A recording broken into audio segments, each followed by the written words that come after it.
Hey guys, it's Juan again from Physique Transformation Academy, and today I want to chat with you guys about how to not lose muscle during a contest prep or a diet in order for you to look your absolute best when you're done that diet. This can be something extremely frustrating, and I see it often happen whether you're an enhanced competitor that uses PEDs or whether you're somebody natural. Oftentimes, we see somebody, they're in their off season, they bulk up, they're nice and strong, and then we're all excited to see how they're going to come out after the diet, whether it be for a show or just for the beach. And we're like, man, this guy gained some serious muscle mass this year. Let's see what he looks like next time. All of a sudden, this person diets down, and they're maybe 1 or 2 pounds above the weight that they were last year, and they look almost exactly the same.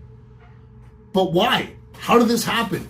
I worked so hard in my off season, I got strong, and all of a sudden, I look exactly the same. And I look like a watered down version of the version I was in the off season. Now, oftentimes this is due to muscle loss. Muscle loss while dieting can be common. It's happened to me, and let me tell you one thing. More than once it's happened to me, and I've been extremely depressed, and I've been so sad because I felt like all my hard work and all my effort went down the drain due to doing things improperly and following improper advice from coaches and those around me. So what are going to be the main factors to be able to retain your muscle mass, whether you're enhanced or natural? Number one, everything is going to revolve around your training performance.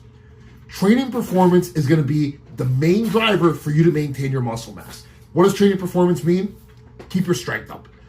If in the off season you can squat 200 pounds for 10 reps, you want to fight tooth and nail to be able to squat those 200 pounds for 10 reps with the same execution, the same tension, the same form. When you are done, you're cut, whether it be you're down only 10 pounds or whether you're down 50 pounds. You need to keep that training performance up. If you are not lifting the same loads, all of a sudden, and when I say lifting the same loads, I'm talking about placing tension on the muscle in the same way. Because sometimes people will say, well, I'm still squatting those same 200 pounds for 10 reps, but all of a sudden their range of motion is a lot shorter. They're now doing it on the Smith machine as opposed to a free weight, and they are flying through the reps as opposed to taking the proper negatives.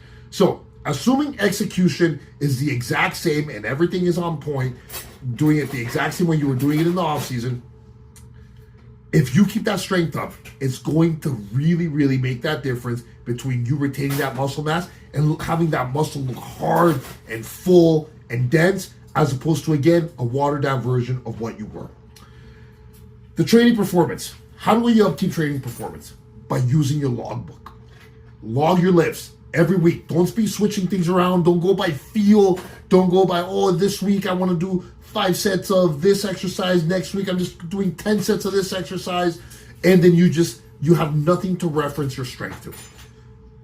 When cutting, I am a huge fan of you keep things the exact same. I don't change my training program around. The same thing that got me big is going to be the same thing that's going to get me shredded. In the gym, if anything, I focus on bringing volume down as time passes. So your body will tell you, hey, I'm feeling fatigued. I'm starting to lose a little bit of strength on maybe some of those later exercises in the workout. Maybe I'm used to doing 3 sets per exercise, and on that 3rd set, it's just suffering. I'm not feeling as good. I'm feeling dead, and I'm fatiguing very quickly. We bring volume down slightly as the cut progresses. And towards the end of the cut, you might only be doing 2 sets for every exercise, maybe 1 set for some exercises, or we might even be removing some exercises. Maintaining muscle mass is the main goal of a prep, not necessarily building muscle. Although, if you take that approach of following a more low volume approach, where you are focused on keeping that strength up and not necessarily doing endless sets, but hitting a small amount of sets with hard intensity, where you're training to absolute failure, you might often find that you're going to be gaining some muscle during your prep. And that's exactly what happens to me every time I prep. Now, that training performance, pay attention to it. Make sure you're choosing exercises that you feel in the muscle. Make sure you're choosing exercises that are continuously going to be progressing. If you pick a ton of exercises that are hard to progress and that are small isolation exercises, they're not going to do the same for you as the big compound lifts, like your heavy presses, your heavy squats, your heavy deadlifts, your heavy rows. Now that we talked about training performance, which is the main driver of everything, what's going to support that training performance apart from just proper programming? Okay, enough protein intake. Make sure you're eating enough protein. Minimum 1 gram per pound if you're a competitor, and if you're enhanced, I would say a minimum of 1.2 to 1.3 grams per pound of body weight. You can go up to about as high as 1.5. I don't think you need any more than that, to be honest with you. And especially when cutting, I like to keep it more in that 1.2 to 1.3 in order to be able to fill the rest with carbohydrates, which are going to be the main driver of your energy for training. Now, that's the other part that I'm going to lead to. Make sure you're eating enough carbs in order to fuel your training. I'm not a huge fan of keto for most people who are looking to get shredded. Now, some people, this is exactly what works well for them, and they struggle getting absolutely shredded on carbs. But most people will do a little bit better in performance-wise when they're able to eat some carbohydrates to fuel their training. Fats are not going to be overly important for actual training, but they are important for health and overall recovery. So fats a little bit on the lower end. The other part is not eating such little food that you are absolutely drained and dead, and also that you're not losing more than about 0.5 to 1% of your body weight per week. On average, if you're losing any more than 1 to 2 pounds per week, your performance will start going down. And if your performance is going down, all of a sudden, again, your strength is going to be going down, your muscle mass is greatly compromised. If you're losing 3 to 4 pounds a week, continuously, week after week after week, I can guarantee you, your squats, your presses, your deadlifts, they're going to go down. I know it because I've seen it a million times, and it's happened to me. Now, we talked about programming. We talked about nutrition. Let's talk about rest. You don't need to train 6 to 7 days a week, especially when cutting. 4 to 5 days a week is plenty. You need those days off to recover from weights. Weight training sessions should be no longer than 60 minutes. Maybe on leg day, 70, 75 minutes. That's it. Get out of the gym. Short, very intense, short rest breaks. Hammer the muscle in there. Train as heavy as you can. Train to absolute failure. Get out of the gym. Go recover.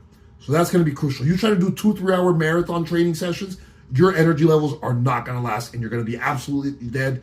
Again, your training performance will go down the tank. Now from there, sleep. Sleep's another major important factor. If you're sleeping well, you're recovering well, and you are going to be able to have that energy to be able to go day after day after day of training, recover, training, recover. If you're sleeping, and I'm talking about tracking with a Fitbit, any less than 6.5 to 7 hours a night, you're greatly compromising your recovery. I aim for about being in bed 8.5 to 9 hours a night, and my Fitbit will record that as about 7.5 to 8 hours of sleep a night. And that's going to be crucial, again, for your recovery, especially when cutting. We talked about all those factors now. Now let's talk about supplementation. Supplementation-wise, make sure you're taking your basic things like vitamin D, magnesium. Make sure you're taking in enough sodium to support your training, to support your recovery. We want to make sure you're getting enough micronutrients, veggies, fruits. Fruits are another major factor in there. In order, again, to support recovery, support your training, so you can be your absolute best. Now, lastly, those that are enhanced. Sure, things like androgens, testosterone, other anabolics, GH, insulin, those can help you preserve muscle mass. But if you don't have that main driver, which is always going to be the training and the training performance and the training effort, you are going to lose muscle mass. If you're doing things like too high of clen dose, too high of T3 dose, those things are going to impact your muscle mass and training performance, and you're going to lose muscle mass. And again, it's happened to people around me. It's happened to me before, where all of a sudden I notice my strength going down. I have some rinky-dinky coach tell me, oh yeah, no, don't worry, you're not a power lifter. Don't worry about the strength, it's gonna go down. All of a sudden my squat's down 100, 150 pounds. My legs look like toothpicks. Why? I ask. Well, because I took the wrong approach and I followed the wrong advice. When you focus heavily on the training performance and you go to the gym with the mindset of training, just like it's off season, giving it 100%, keeping those lifts up, picking the exercises that work for you to stay nice and braced, you're only going to get bigger. And worst case scenario, you're just going to maintain that muscle mass. In the past few years that I've been prepping myself, I never had that issue of losing muscle mass while I'm prepping. So guys, make sure to pay attention to these tips so you don't lose any muscle mass and you look better and better each time. And thanks to this is why I'm able to gain 10 to 15 pounds of stage weight on average every single year that's happened the last few years that I've been coaching myself. So if you guys have any questions at all, feel free to reach out to me. Remember, always focus. The main thing about bodybuilding and having a great physique is going to be the training. The training is going to be your main driver for everything else. If your training's on point, everything else will fall exactly where it will. Anyway, feel free to apply to my coaching program at physiqueacademy.com. You can shoot me an email at physiqueacademy@gmail.com and keep on training hard, guys.